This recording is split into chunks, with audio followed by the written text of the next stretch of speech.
Welcome to Stuff You Missed in History Class from HowStuffWorks.com.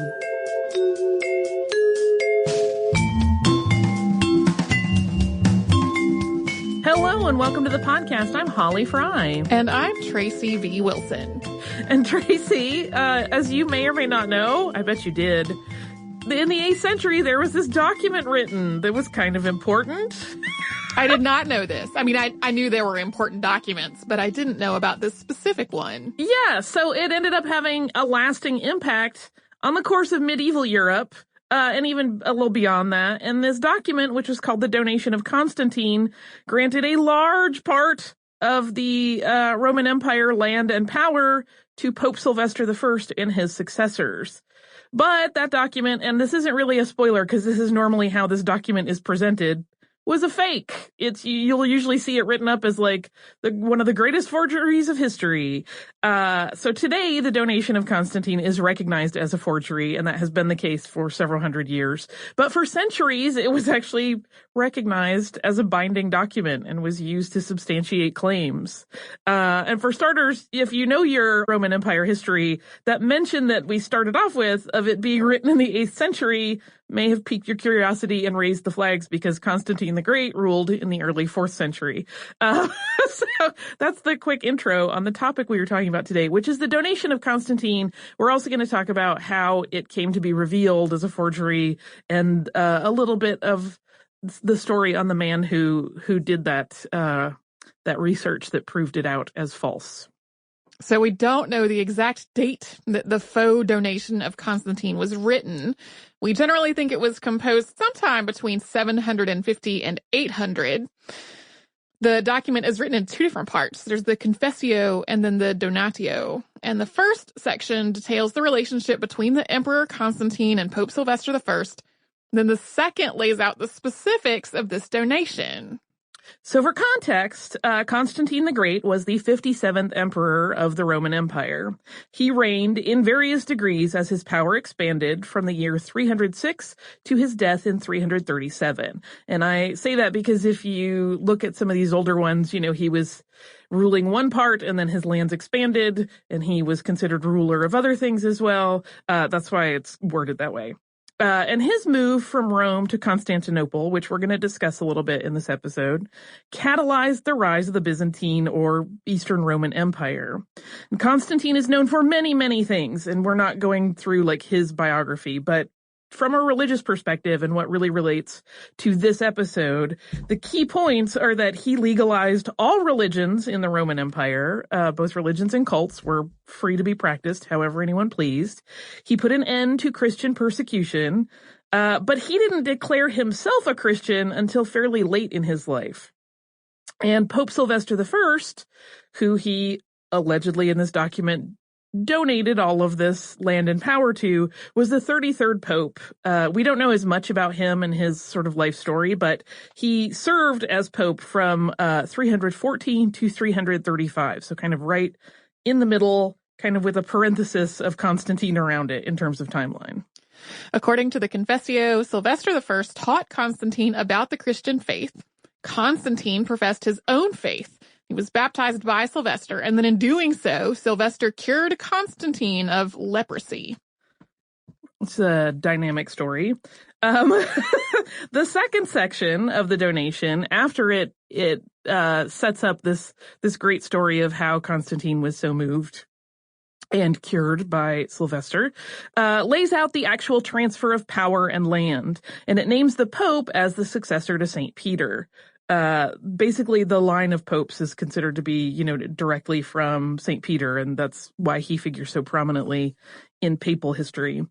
Constantine at this point was preparing to move to the new capital that he had built, Constantinople, and so he left Rome to the Pope, including control of the imperial palace and the western regions of the empire. Additionally, he granted these seats of authority, you will see these sometimes referred to as sees, of Antioch, Alexandria, Constantinople, and Jerusalem to the Pope, as well as authority over all the churches of the empire. And here is a little excerpt from that. It says, quote, "And we ordain and decree that he shall have the supremacy as well over the 4 chief seats, Antioch, Alexandria, Constantinople, and Jerusalem, as also over all the churches of God in the whole world. And he who for the time being shall be pontiff of that holy Roman church shall be more exalted than and chief over all the priests of the whole world." Yeah, that's not any small potatoes. It's pretty broad. It's basically like, you are running the show. And in the text, it's also inferred that the Pope's power extends to secular matters, including appointing people to positions of power in the territories that he controls, including positions outside of the church as well. So the Pope was also granted the honorary rights that the emperor was entitled to, including wearing the imperial crown and purple garments. Sylvester, the text claims, refused to wear the crown out of humility and devotion to his religious responsibilities. And that section goes, quote, "But he, the most holy Pope, did not at all allow that crown of gold to be used over the clerical crown which he wears to the glory of St. Peter. But we placed upon his most holy head with our own hands a tiara of gleaming splendor representing the glorious resurrection of our Lord." Constantine, the text explains, felt that as the home of St. Peter, Rome was vital to the church, so he was compelled to move his secular government away so that he didn't infringe on the realm of religion. This entire setup was obviously incredibly beneficial to the church. It gave the institution unprecedented power. And this is maybe my favorite part, because it comes up in almost any falsified document that we have talked about on the show. In that classic wrap-up that we always see, the donation swears to its own veracity, and it condemns anyone who would dare question it, as it was totally signed by none other than the emperor himself, and it was put on St. Peter's tomb. So here's absolutely valid document, you guys. So here's the quote from that portion, quote, "If anyone, moreover, which we do not believe, prove a scorner or despiser in this matter, he shall be subject and bound over to eternal damnation, and shall feel that the holy chiefs of the apostles of God, Peter and Paul, will be opposed to him in the present and in the future life. And being burned in the nethermost hell, he shall perish with the devil and all the impious." Yeah, just casual, like... If you disagree with this document, your soul is doomed. Yeah, it's a little intense. So the oldest known copy of the donation of Constantine is a 9th century edition that was in the collection known as the False Decretals. And this collection, which you'll also sometimes see referred to as the Decretals of Pseudo Isidore, is an assortment of religious decrees and papers and letters of popes. But it included a number of forged documents. It first appeared at the Council of Soissons in 853, and it became a recognized part of canon law for centuries. As such, the donation of Constantine was included alongside nearly 100 other forged documents, which bolstered the position and power of bishops in the face of potential threats to power. There's also a possibility that the granting of land and power to the church had been part of an oral history, and that the creation of an actual written version of it was done to sort of validate this existing idea. Yeah, it's kind of like, oh, there's this myth I heard. It would be great for the church. I'm just going to write this up. And that gave it, somehow extra validity. And a previous episode from our archives, which is hosted by Candace and Jane, actually mentioned the donation of Pepin and its connection to the coronation of Charlemagne. And that donation, given by Pepin, or you'll also see it as Pippin III, gave the Pope, at that time, Stephen II, rights to significant portions of central Italy, and it laid the groundwork for the establishment of the Papal States. In exchange, Pope Stephen II recognized the Carolingians as the successors to the Merovingian dynasty, which had been in power up to that point for almost 3 centuries. And just for clarity, we're using this as sort of a contextual thing, but the donation of Pepin is legitimate. That is not a forgery. That's an actual thing that happened. In just a moment, we'll talk about some of the other possibilities surrounding the creation of the donation of Constantine, but we're going to pause really quickly for a sponsor break before we do that.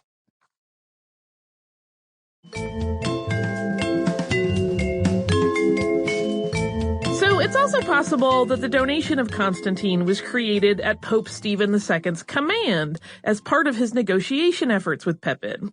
In fact, establishing a fake history in which the papacy had already been given this power in an effort to make Pepin's donation seem more like a restoration than ceding a lot of land and power.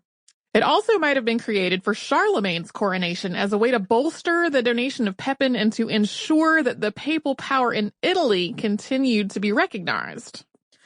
But surprisingly, the donation of Constantine doesn't appear to have been invoked as a means of validating the church's power until sometime later in the 11th century.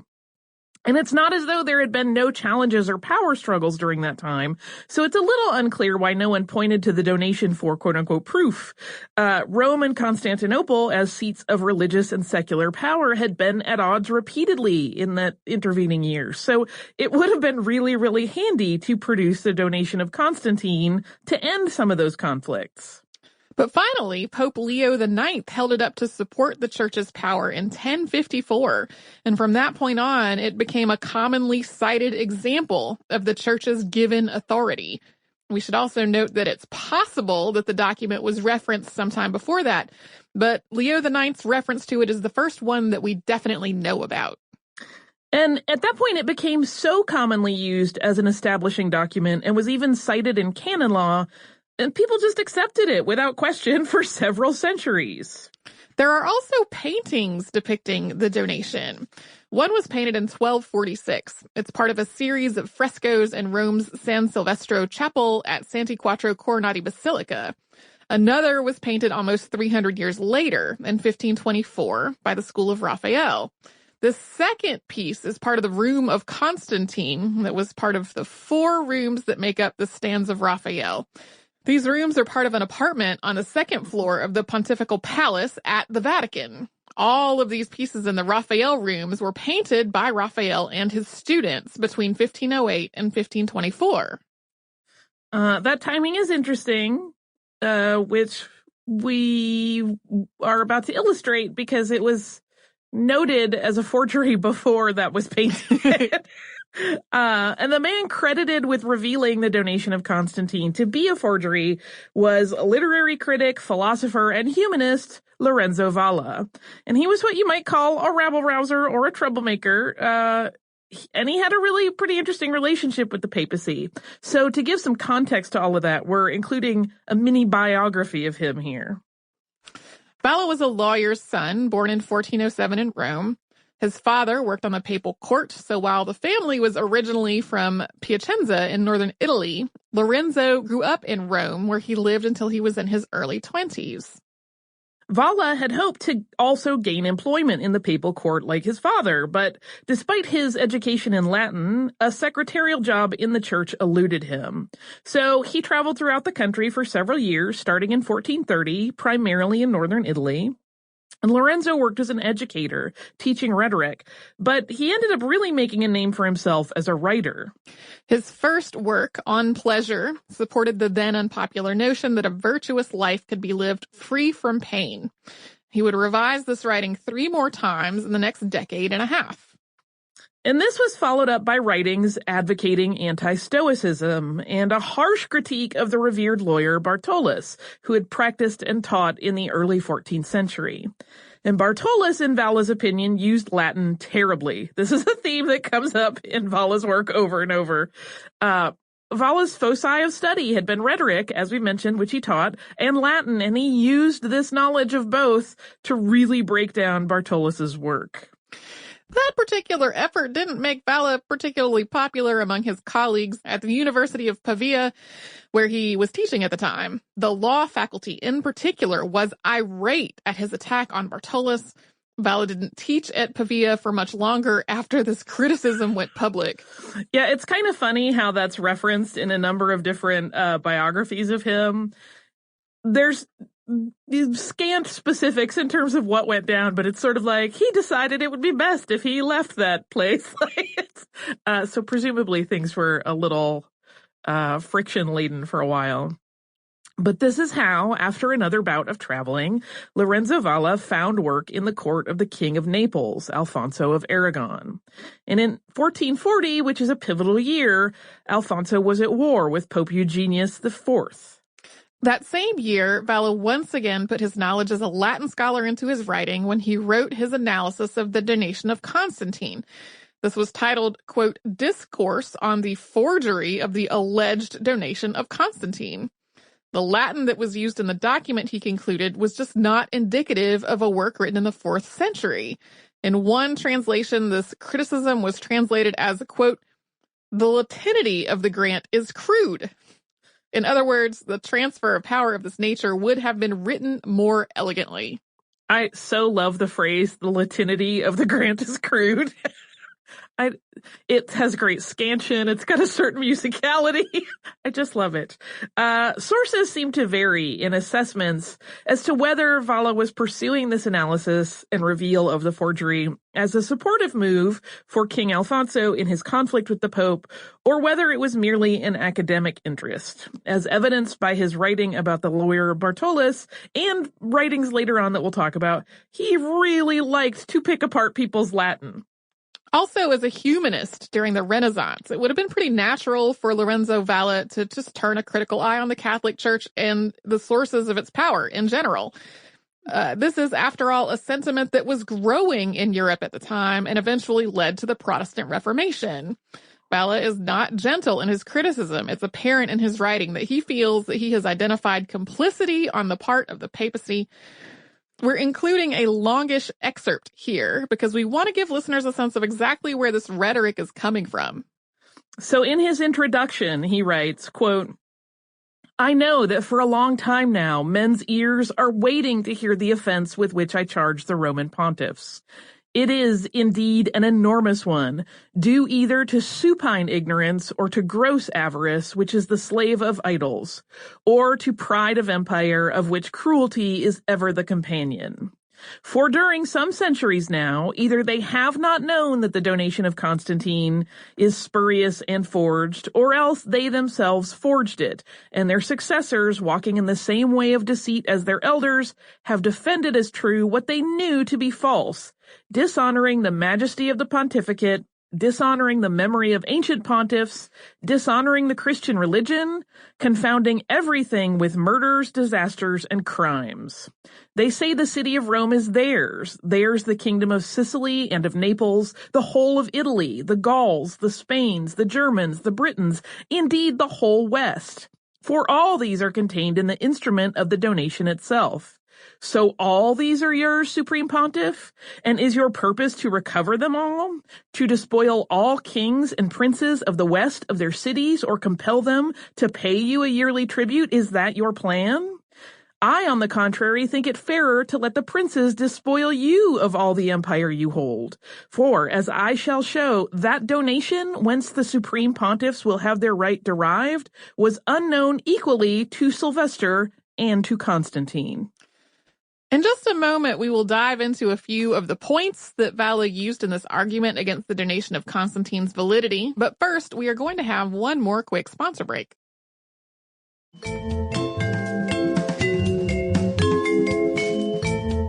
In addition to the Latin usage errors, there are other giveaways in the donation of Constantine identified by Valla.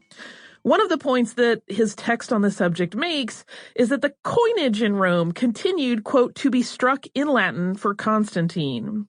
Coinage served as a sort of record of leadership, and the coinage did not change to be struck in Sylvester's name at the time that this grant is alleged.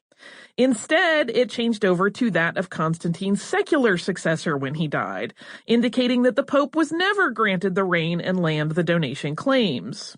Additionally, Constantine's reign as emperor, as I mentioned earlier in the show, outlasted Sylvester I's as Pope. Also, there is no historical record of the transfer of power that's described in the donation. It's the only source for this information. And there's historical evidence of Constantine still serving as ruler in the areas that were allegedly granted to the papacy after the document is supposed to have been written. Some of the language of the donation text is also out of place historically. For example, the use of the word satraps to refer to Constantine's nobles. That word wasn't used in Rome until the 700s, so it would not have been part of a record written in the 4th century, as the donation claimed to be. Another point of contention is that there's a whole lot of very specific writing about stuff like what the bishop's robes would look like, in contrast to just sweeping generalities that were used to grant land and power. So there was a lot of detail about the robes, but not a lot of details about this gigantic donation of land. This incongruity seems very strange for a document that's giving away parts of an empire. Yeah, like they get really hung up on like the fashion part. And before anyone writes us, I know it's not all about fashion. It conveyed meaning, but it just seems very funny that it is like, let me tell you about the clothes you're going to get to wear. Also, yeah, you can have all that land over there. That's cool. It's a little bit weird. But while Lorenzo Valla and his breakdown of this document is generally credited with revealing the donation of Constantine as a forgery, he was not the only and was not even the first person to question its authenticity. Otto III, who became the Holy Roman Emperor at the tail end of the 10th century, declared the donation of Constantine to be a forgery. He refused to acknowledge it, but there doesn't seem to be any documentation that shows exactly why he thought that. Yeah, it could just be that he didn't want the church to have all of that power and he wanted some of it back. I'm not clear. But it is worth pointing out that was many hundreds of years before Valla's work. And then just 7 years before Valla wrote his breakdown of it, Cardinal Nicholas of Cusa called out the donation of Constantine as apocrypha in 1433. And then the Bishop of Chichester, Reginald Peacock, also raised a flag regarding the donation in his writing, The Repressor of Overmuch Blaming the Clergy. And so he raised this criticism after Valla's analysis, but he didn't know anything about it when he wrote it. And then finally, the forgery was acknowledged by the church. Over the course of the late 16th and early 17th centuries, an ecclesiastical historian, Cardinal Cesare Baronio, published a 12-volume series, and in it, Baronio admitted that the donation was a fake. In the same writing, he attributes the creation of the forgery to a Greek author, but there were detractors to that assertion pretty much from the moment it was made. Because the document so obviously benefited the church, it's possible that Pope Stephen II, who served as Pope from 752 to 757, may have known about its creation, and that the Roman Church may have had a hand in its writing. And it is also even possible that the two parts of the text of the donation were in fact written at different times. So there are so many questions about not only its authenticity, which is acknowledged as not there, but just about the nature of how it came to be and when it came to be, and the possibility that it was not on one concise timeline, but in two pieces. So Lorenzo Valla wrote a lot about the papacy and its complacency in maintaining this forgery as a true document. So what happened to him next might at first seem a little contradictory. He went on to become a papal secretary under Pope Nicholas V. But he got himself in a lot of hot water before that ever happened. Yeah. So for starters, he continued to pick apart the writing of many other respected and admired figures, including the philosophers Boethius and Aristotle. And he also wrote of the ways in which he found the work of Roman lawyer and politician Cicero's prose lacking. And those criticisms were not always well received. As you can imagine, when they're beloved figures and some random person comes along and yells about how they should be discredited because their grammar is bad, not everyone is really enthusiastic about hearing that. But he did write a very popular Latin grammar textbook, though, that ended up being used throughout Europe. But the really dicey part of his story is not related to the donation of Constantine at all. It's related to the Apostles' Creed. He didn't believe that the 12 apostles had written the creed. For anybody unfamiliar, this is the origin story of the Apostles' Creed is that the Holy Spirit guided the 12 apostles to create this creed, bit of sort of holy ensemble writing. And for his outspoken position on the subject, Valla found himself under investigation by the Inquisition. He was found to be guilty of 8 different counts of heresy, which included his criticisms of Aristotle. He probably would have been put to death had King Alonso not used his power to save him. Yeah, I like that criticizing Aristotle is a heresy. It's just a fascinating thing. Like I said, he was a rabble-rouser. People did not always enjoy him. But when Nicholas V came into power, he proved himself as a pope to be sympathetic to humanists, and Valla moved to Rome to work under him in 1448.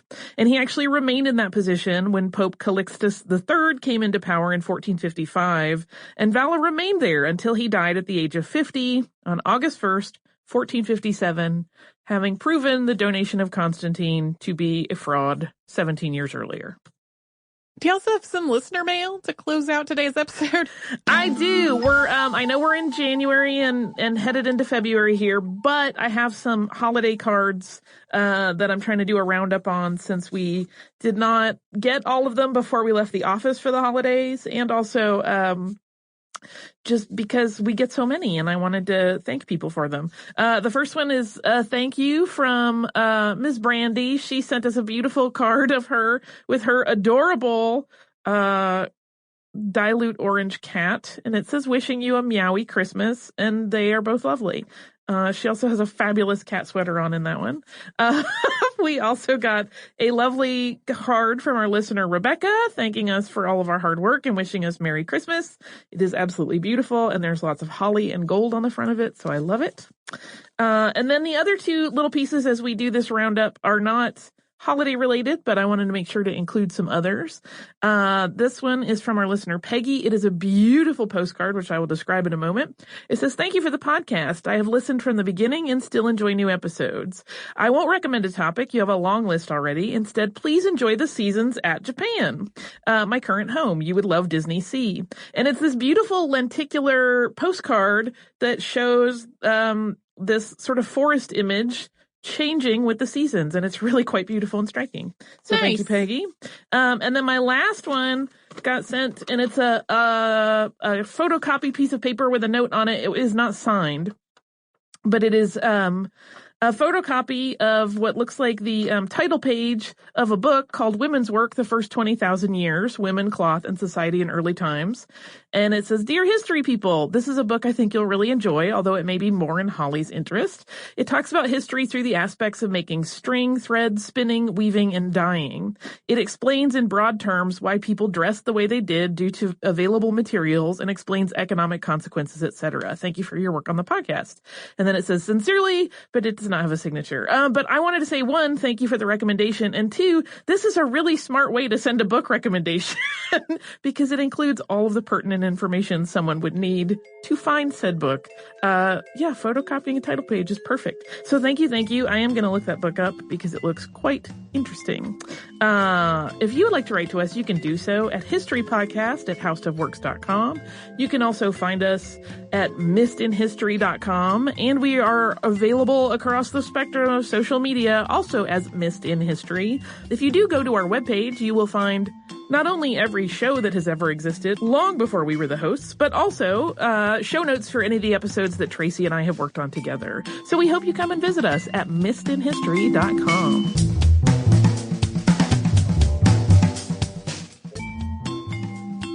For more on this and thousands of other topics, visit howstuffworks.com.